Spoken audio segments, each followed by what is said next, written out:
Pameran akhir perkuliahan mata kuliah pemahaman peserta didik dan pembelajarannya oleh dosen pengampu mata kuliah Dr. Putunensi Riastini MPD dan Dr. Imade Citrawibawa MPD. Adapun anggota kelompok kami, yang pertama Desa Kade Puspita Dewi, yang kedua Dewa Gede Widya Surya Pratama, yang ketiga Kadek Krisna Purnamayanti, yang keempat Niluh Putusri Rada Nareswari, yang kelima Ketut Adi Agus Pujawan, dan yang keenam Dewa Ayu Putu Mega Novianti. Pada pameran ini kami akan mengembangkan hasil asesmen dari profiling peserta didik yang telah kami lakukan di SD Negeri 1 Banyuasri selama kami PPL di sekolah tersebut. Nah, dalam laporan asesmen profiling peserta didik ini, kami mengamati beberapa aspek di dalamnya. Yang pertama yaitu perkembangan fisik. Nah, dalam perkembangan fisik itu kami mengamati tinggi badan. Nah, berdasarkan hasil observasi yang kami lakukan di SD Negeri 1 Banyuasri, khususnya kelas 5, tinggi badan dari siswa di kelas 5 telah menunjukkan tinggi badan yang ideal sesuai dengan perkembangannya. Yang kedua yaitu berat badan.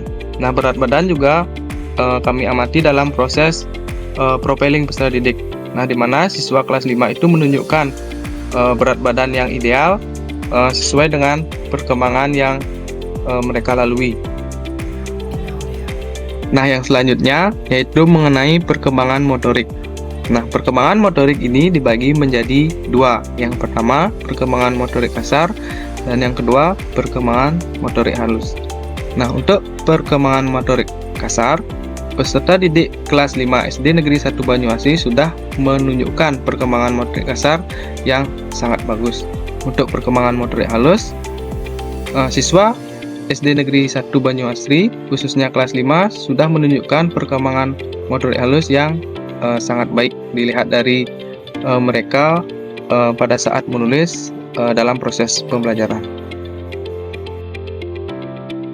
Nah, yang selanjutnya yaitu mengenai kesehatan. Nah, untuk kesehatan ini kami mengamati 3 sub. Yang pertama yaitu kesehatan mata, kesehatan telinga, dan kesehatan mulut. Nah, berdasarkan hasil observasi mengenai kesehatan siswa, nah hasil observasi ini menunjukkan bahwa kesehatan mata, kesehatan telinga, dan kesehatan mulut peserta didik sudah dikategorikan sangat baik. Nah, selanjutnya yaitu mengenai perkembangan kognitif. Yang pertama yaitu mengingat. Nah, anak atau peserta didik kelas 5 sudah mampu mengingat materi dan mengakomodasikan dengan bahasanya sendiri. Nah, yang kedua yaitu memahami. Nah, anak sudah mampu atau secara aktif menjawab pertanyaan dan menanyakan materi yang belum dipahami selama proses pembelajaran. Nah, yang ketiga yaitu penerapan. Nah, anak sudah mampu menerapkan materi pembelajaran dalam kehidupan sehari-hari, seperti menjalankan hak dan kewajibannya di sekolah dan materi-materi lainnya dalam kehidupan sehari-hari. Nah, yang selanjutnya yaitu mengenai analisis. Nah, berdasarkan hasil observasi, peserta didik sudah dapat menunjukkan atau menganalisis permasalahan, informasi, dan mengaitkan konsep-konsep yang telah dipelajari selama proses pembelajaran di kelas. Yang selanjutnya yaitu evaluasi. Nah, siswa sudah mampu memberikan pertimbangan terhadap suatu situasi, nilai-nilai, ide-ide, atau metode yang berdasarkan suatu patokan atau kriteria tertentu dalam suatu proses pembelajaran. Nah, yang terakhir yaitu mencipta.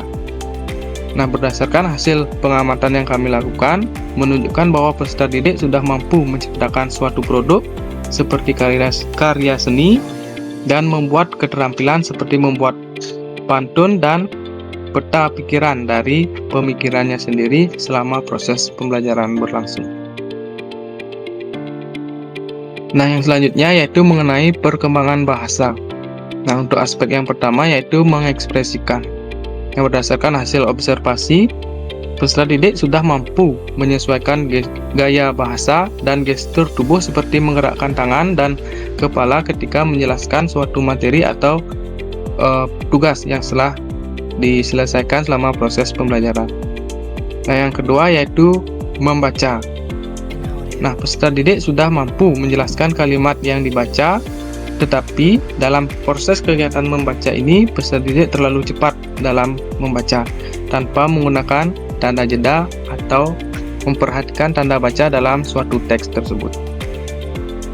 Nah, yang selanjutnya yaitu menulis. Nah, peserta didik sudah mampu mengerjakan tugas yang diberikan dengan baik dan memiliki tulisan yang sudah sesuai dengan ketentuan. Nah, yang selanjutnya yaitu berkomunikasi.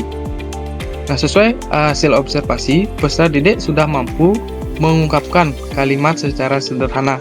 Namun, ada bahasa yang digunakan terlalu cepat sehingga kalimat yang diucapkan tidak jelas dan kurang dipahami oleh teman-temannya. Aspek yang selanjutnya yaitu mengenai perkembangan motivasi belajar. Nah, dalam perkembangan motivasi belajar ini kami mengamati yang pertama yaitu hasrat keinginan berhasil. Nah, dari pengamatan yang kami lakukan, peserta didik mempunyai motivasi belajar yang baik. Nah, peserta didik aktif bertanya dan menanyakan materi yang belum dipahami selama proses pembelajaran. Nah, yang kedua, hasrat keinginan untuk berhasil. Nah, peserta didik memiliki kebutuhan dalam belajar.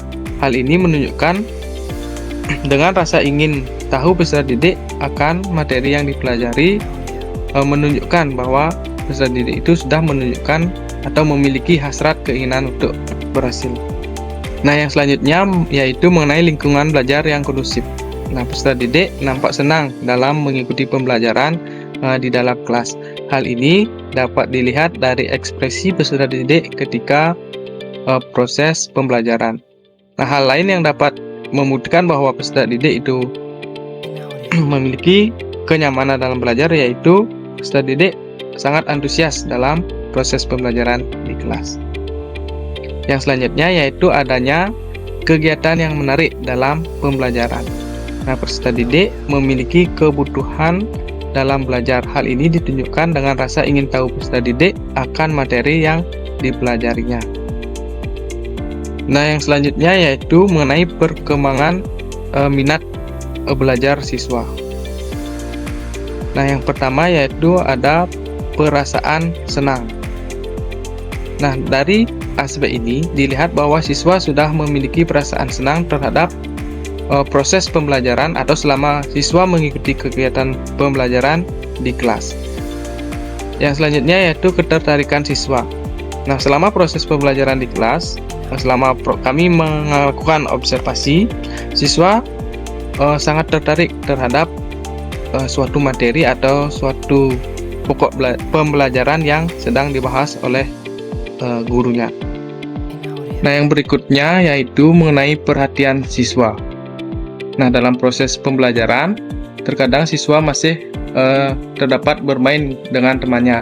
Namun, keadaan peserta didik dalam pembelajaran tetap memperhatikan apa yang diberikan oleh guru dan apa yang diinstruksikan oleh guru. Yang kedua yaitu keterlibatan siswa. Nah, dalam proses pembelajaran, peserta didik sudah terlibat dalam pembelajaran yang dilakukan oleh guru. Peserta didik secara aktif baik bertanya, menjawab, maupun mengemukakan pendapatnya. Nah, selanjutnya yaitu mengenai kemampuan awal siswa. Nah, aspek yang kami amati yaitu keterlibatan siswa dalam pembangkitan pengetahuan awal selama atau sebelum proses pembelajaran. Nah, dari gambar tersebut sudah menunjukkan bagaimana siswa ikut dalam pembangkitan pengetahuan awal sebelum proses pembelajaran berlangsung. Nah, yang kedua yaitu memahami tugas.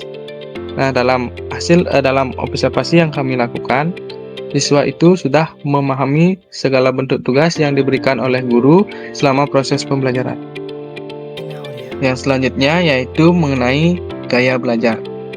Nah, terdapat 3 jenis gaya belajar, yaitu gaya belajar kinestetik, visual, dan auditori. Nah, berdasarkan pengamatan yang kami lakukan di SD Negeri 1 Banyuasri, khususnya di kelas 5, terdapat 20% dari jumlah siswa itu memiliki gaya belajar kinestetik.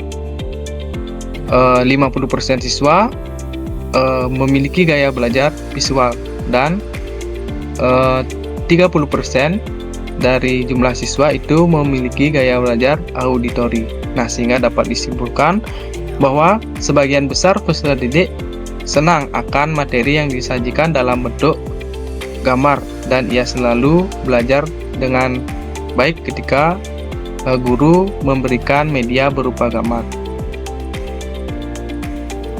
Saat pelaksanaan PPL, kami menggunakan format lesson study. Lesson study merupakan strategi pembinaan profesi guru yang berkelanjutan dan berbasis kelas dan kolaboratif yang bertujuan untuk mengoptimalkan layanan siswa belajar. Format lesson study terdiri dari 3 tahapan, yaitu plan atau perencanaan, do pelaksanaan, see atau refleksi dan tindak lanjut. Tahap do atau pelaksanaan pembelajaran terdiri dari 3 tahapan, yaitu kegiatan pendahuluan, inti, dan penutup. Kegiatan pendahuluan, pembelajaran diawali dengan siswa mengucapkan salam dan berdoa. Kemudian, guru mengecek kehadiran siswa. Guru menyiapkan siswa secara fisik dan psikis seperti memperhatikan kerapian siswa, kebersihan kelas, dan memberikan motivasi. Guru juga memberikan persepsi tentang materi pelajaran hari ini yang dilanjutkan dengan menyampaikan tujuan pembelajaran. Pada kegiatan inti menggunakan model pembelajaran problem-based learning yang terdiri dari 5 fase kegiatan. Fase pertama adalah fase orientasi masalah. Pada fase ini, peserta didik diberikan permasalahan kontekstual, kemudian peserta didik melakukan analisis terkait permasalahan yang diberikan. Fase 2 adalah tahap pengorganisasi peserta didik untuk belajar. Peserta didik membentuk kelompok belajar dan mengerjakan lembar kerja peserta didik yang berkaitan dengan permasalahan materi pembelajaran yang dibahas pada hari itu. Fase 3 adalah tahap membimbing penyelidikan kelompok. Pada fase ini, guru menjadi fasilitator dan memberikan arahan dalam mengerjakan lembar kerja peserta didik. Kemudian, siswa mendiskusikan lembar kerja peserta didik yang diberikan bersama kelompok belajarnya. Fase 4 adalah tahap mengembangkan dan menyajikan hasil karya. Peserta didik menyajikan atau mempresentasikan hasil karya diskusi kelompoknya. Fase 5 adalah tahap menganalisis dan mengevaluasi proses. Pada tahap ini, peserta didik mengomentari dan memberikan masukan tentang penyajian kelompok lain. Guru juga mengkonfirmasi dan memberikan penguatan atas jawaban peserta didik. Siswa bersama guru juga menyimpulkan materi pembelajaran dan melakukan evaluasi. Dan tahapan yang terakhir adalah kegiatan penutup. Siswa menyimpulkan kegiatan pembelajaran dan melakukan refleksi terhadap pembelajaran yang telah dilaksanakan. Dan guru menginformasikan kegiatan pembelajaran berikutnya. Kemudian, kegiatan ditutup dengan menyanyikan lagu daerah, berdoa, dan memberi salam. Untuk mengukur ketercapaian pembelajaran, maka guru melakukan penilaian. Aspek yang dinilai adalah sikap, dengan menggunakan teknik non-tes dengan bentuk lembar observasi, kemudian penilaian pengetahuan dengan menggunakan teknik tes tulis dengan bentuk uraian, dan penilaian keterampilan dengan menggunakan teknik non-tes dengan bentuk unjuk kerja. Kasus pada praktik pembelajaran. Secara umum, kasus pembelajaran yang ditemukan antara lain peserta didik memiliki gaya belajar yang beragam, peserta didik yang merasa diri paling benar dan tidak mau menerima pendapat orang lain, peserta didik tidak memperhatikan guru saat pembelajaran, peserta didik tidak termotivasi dalam pembelajaran, dan peserta didik bermain saat pembelajaran berlangsung. Kasus pembelajaran secara khusus ditemukan pada peserta didik kelas 5 yang bernama Wira. Peserta didik ini dikucilkan di kelas, tidak memiliki rasa percaya diri karena sulit berbaur dengan teman, dan kurang bisa mengontrol emosi dengan baik. Dari kasus di atas, refleksi dilakukan untuk mengetahui kekurangan praktik pembelajaran dan asesmen yang dilakukan. Adapun refleksi yang dilakukan menemukan hasil sebagai berikut. Yang pertama, belum memperhitungkan gaya belajar yang beragam, kurang mengontrol waktu. Yang ketiga, suasana kelas kurang kondusif. Yang keempat, proses pembelajaran kurang menarik dan tidak menerapkan kesepakatan kelas. Dari refleksi yang telah dilakukan, kelompok kami melaksanakan perencanaan tindak lanjut. Yang pertama, membuat rancangan pembelajaran yang sesuai dengan kebutuhan dan gaya belajar peserta didik. Yang kedua, menggunakan strategi pembelajaran yang menarik dan menyenangkan. Dan yang ketiga, membuat kesepakatan kelas agar kondisi kelas dapat kondusif dan terkontrol dengan baik. Dalam perencanaan tindak lanjut, kami merancang pembelajaran berdiferensiasi. Ada 3 jenis diferensiasi. Yang pertama, diferensiasi konten, yaitu materi yang diberikan kepada peserta didik. Yang kedua, ada diferensiasi proses, yaitu perbedaan kegiatan pembelajaran yang dilakukan oleh peserta didik. Dan yang ketiga, ada diferensiasi produk, yaitu keberagaman hasil belajar sesuai dengan minat dan bakat peserta didik. Pembelajaran diferensiasi yang dilakukan oleh kelompok kami yaitu diferensiasi proses. Kelompok kami menggunakan media pembelajaran yang mengakomodasi semua gaya belajar peserta didik. Dalam perencanaan tindak lanjut, kami juga merancang strategi pembelajaran yang menyenangkan dan bermakna. Model pembelajaran yang digunakan yaitu problem-based learning.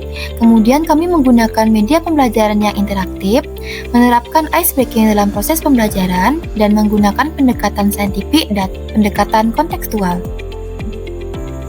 Dalam perencanaan tindak lanjut, kelompok kami juga melaksanakan kesepakatan kelas. Adapun manfaat melaksanakan kesepakatan kelas, yang pertama, kelas menjadi kondusif, siswa lebih disiplin dan bertanggung jawab, dan kelas menjadi menyenangkan. Kelompok kami mengembangkan perangkat pembelajaran. Mari kita bersama-sama menyimak media pembelajaran yang telah kelompok kami kembangkan. Selamat menyaksikan! Halo adik-adik semua, bagaimana kabar kalian hari ini? Kak Mega harap semua dalam keadaan yang sehat ya, dan selalu semangat belajar. Tahukah kalian, ada berbagai macam ekosistem yang perlu kita ketahui. Ayo ikut bersama Kak Mega untuk mencari tahu. Ekosistem dibagi menjadi ekosistem darat dan ekosistem air. Ekosistem darat ada banyak contohnya. Yang pertama ada ekosistem hutan hujan tropis yang memiliki suhu lembab dan curah hujan yang tinggi.